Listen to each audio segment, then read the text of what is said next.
प्रिय विद्यार्थियों, हम भारतीय दर्शन के जो प्रथम प्रश्न पत्र है उसके अंतर्गत बीए फर्स्ट ईयर में चारवाक दर्शन की पढ़ाई कर रहे हैं।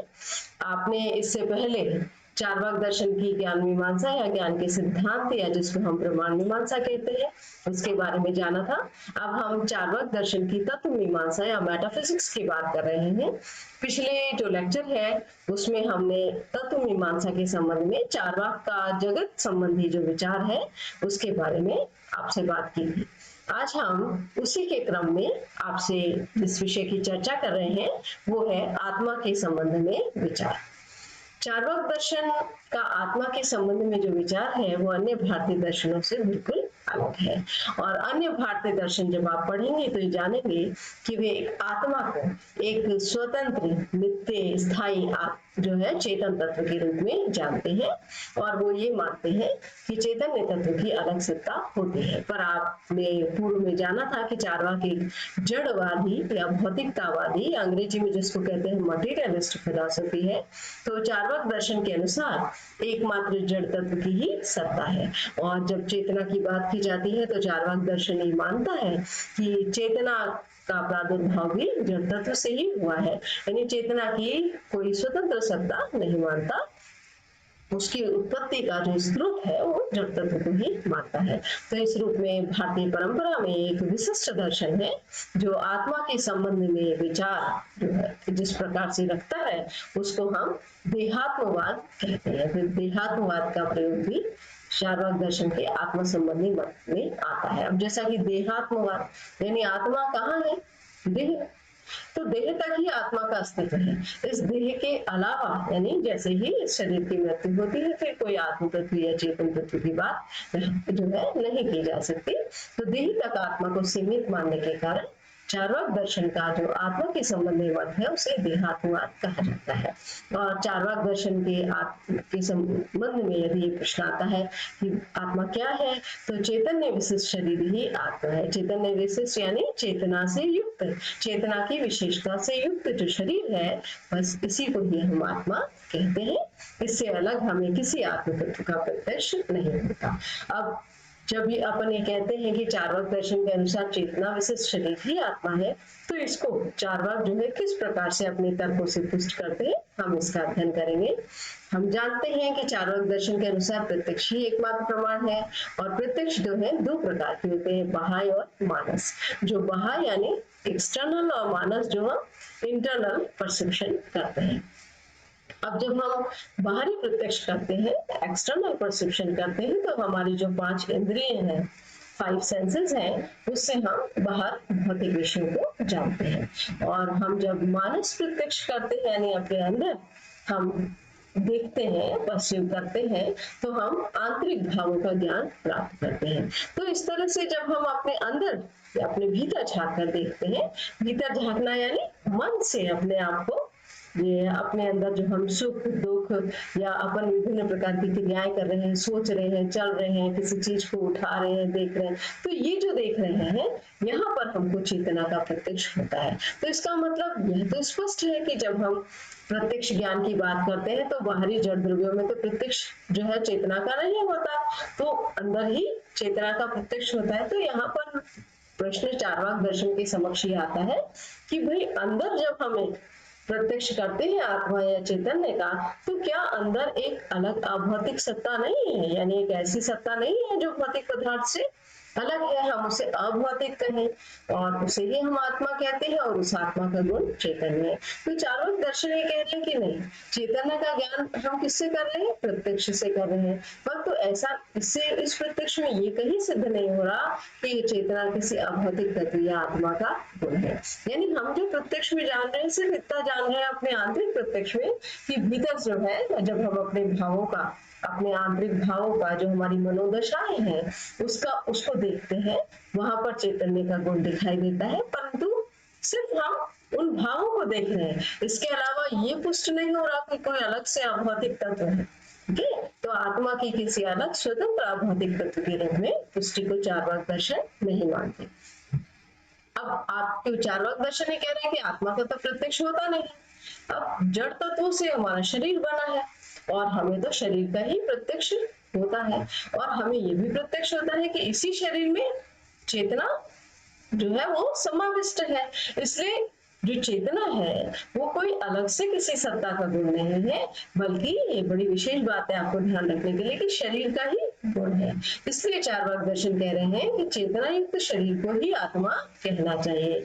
आप जब चार्वाक दर्शन से संबंधित साहित्य पढ़ते हैं तो इस उक्ति को लिखा जाता है, चैतन्य विशिष्ट देह एवं आत्मा। आपकी जो पुस्तक है भारतीय दर्शन, उसी में आप जब इस अध्याय को पढ़ेंगे तो आपके सुगमता के लिए उन्हीं उदाहरणों को मैं आपके समक्ष यहाँ रख रही हूँ कि आत्मा और शरीर के जो तादात्म्य, यानी आत्मा और शरीर एक ही है, जो अलग अलग तत्व नहीं है, तो इनका जो तादात्म्य है, ये उसका मतलब उसकी जो आइडेंटिटी है, दोनों एक दूसरे से आइडेंटिकल है। ये ज्ञान जो है ये हमें कैसे मिलता है? दैनिक अनुभव से प्राप्त होता है।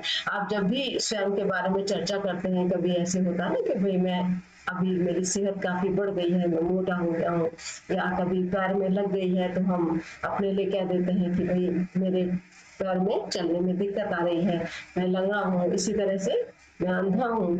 तो ये जो प्रश्न आते हैं कि जब आपको लगता है कि आप अपने अनुभवों में ऐसा महसूस कर रहे हो कि आपको दिखाई नहीं दे रहा, आपसे चला नहीं जा रहा, या आपका शरीर जो है उसका आकार आपको स्वयं को लग रहा है कि भाई वो मोटा है, तो ये अनुभव कहीं ऐसा नहीं होता कि आप जो महसूस कर रहे हैं उसको और अपने शरीर को अलग जाने। आपको इन वाक्यों, इन अनुभवों में आत्मा और शरीर की एकता जो है देखने को मिलती है, और आप उसको प्रमाण मानते हैं कि हाँ मैं ही हूँ। इसको अन्य उदाहरणों में भी आप ले सकते हैं, तो आपके पुस्तकीय उदाहरण है, पर अन्य उदाहरणों में भी ले सकते हो कि मैं इस समय क्लासरूम में बैठा हूँ, मैं चल रहा हूँ। ऐसा नहीं कहते कि मेरा शरीर बैठा है, हम यहाँ पर कहते हैं मैं बैठा हूँ, मैं सोच रहा हूँ, मैं सुन रहा हूँ। तो आप जो है शरीर और आत्मा की एकता को अनुभव करते हैं। तो इसका मतलब क्या है कि आत्मा किसका गुण है? शरीर का गुण है। और चार्वाक दर्शन का बड़ा स्पष्ट तर्क है कि यदि आत्मा शरीर से भिन्न हो तो फिर इन वाक्यों का कोई अर्थ नहीं रह जाता। अब यहाँ पर एक आपत्ति आती है कि बाहर जो जड़ द्रव्य है वहां तो चेतना का अस्तित्व नहीं पाया जाता, तो जब तत्वों में इसका अभाव है, यानी हम ये देख रहे हैं कि जो जिन भूत पदार्थों से शरीर बना है उसमें तो ये गुण नहीं है, तो फिर ये जो तत्वों के मिलने से शरीर बना, इसमें गुण अचानक से कहाँ से प्रकट हो गया? यानी कोई अलग तरह का गुण प्रकट हो रहा है। तो ये बड़ी एक दार्शनिक मीमांसा है कि वो गुण कहाँ से आए। वो गुण अपने ओरिजिनल अपने पदार्थों में नहीं था, नए तरह का दिखाई दे रहा है, तो वो कहाँ से प्रकट हुआ? तो चार्वाक इसका उत्तर देते हैं। चार्वाक उत्तर जो देते हैं वो इसके स्वभाववाद का जो सिद्धांत है, हमने सृष्टि विचार के अंतर्गत भी पढ़ा था कि जड़ तत्वों के संयोग से वस्तुओं का निर्माण होता है, वो इसी के द्वारा देते हैं। चार्वाक दर्शन कहते हैं कि ऐसा संभव है, यानी जगत के अनुभव दे रहे हैं, क्योंकि एक प्रत्यक्षवादी दर्शन है, तो ये बता रहा है कि ऐसा संभव है कि किसी गुण विषय का जो है अभाव रहता है किसी वस्तु में, और फिर उसकी उत्पत्ति जब कच्ची सामग्री से जो है कोई एक तैयार माल होता है, तो उसमें कुछ गुण ऐसे होते हैं जो उस रॉ मटेरियल में दिखाई नहीं दे रहे थे, पर अब वहां पर प्रकट हो गए, या उस कच्ची सामग्री में दिखाई नहीं दे रहे थे, पर अब सामने स्पष्ट हो गए।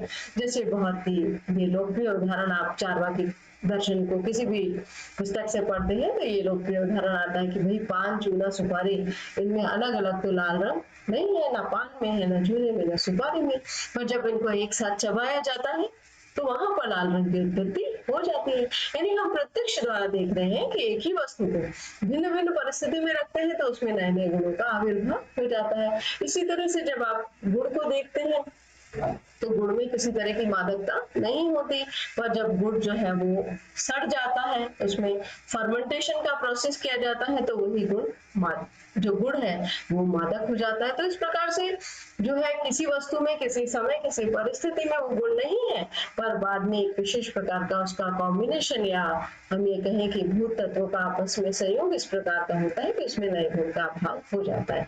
तो यहाँ इसी ये जो प्रत्यक्ष अनुभव है, इसी को आधार बनाते हुए चार्वाक दर्शन कहता है कि जड़ तत्वों का सम्मिश्रण यदि एक विशेष ढंग से हो तो शरीर की उत्पत्ति होती है और फिर उसमें एक नई गुण चेतना का आविर्भाव होता है। यानी यहाँ पर चार्वाक दर्शन ये कह रहा है कि चेतना किसी अलग तत्व का गुण नहीं है, बल्कि भौतिक द्रव्य का ही जो है गुण है, परंतु वो हमेशा प्रकट नहीं रहता।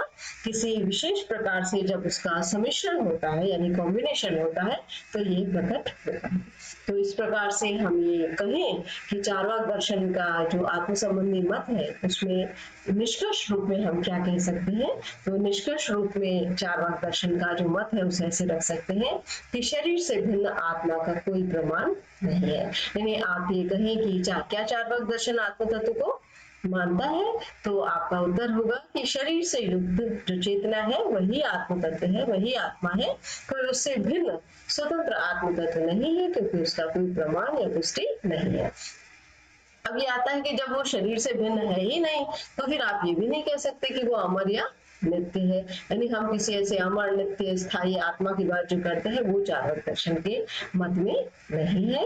और जब मृत्यु के बाद शरीर नष्ट हो जाता है तो मनुष्य के जीवन का भी जो है अंत हो जाता है। यानी हम ये बात करते हैं ना कि अभी तो देह जो है या शरीर जो है वो निष्प्राण हुआ है, पर आत्मा तो रहती है। और स्वर्ग नरक की बात करते हैं, कर्म की भोग की बात करते हैं। सभी भारतीय दर्शन में आप बंधन मोक्ष की बात देखेंगे।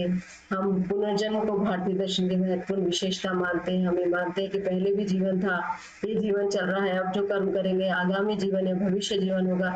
तो चार्वाक दर्शन इन सभी विश्वासों को जो है यानी ये जो सिद्धांत है इनको सिर्फ वो विश्वास मानता है कि हमारे बिलीफ है और विश्वास का कोई आधार नहीं है, तो ये निराधार है।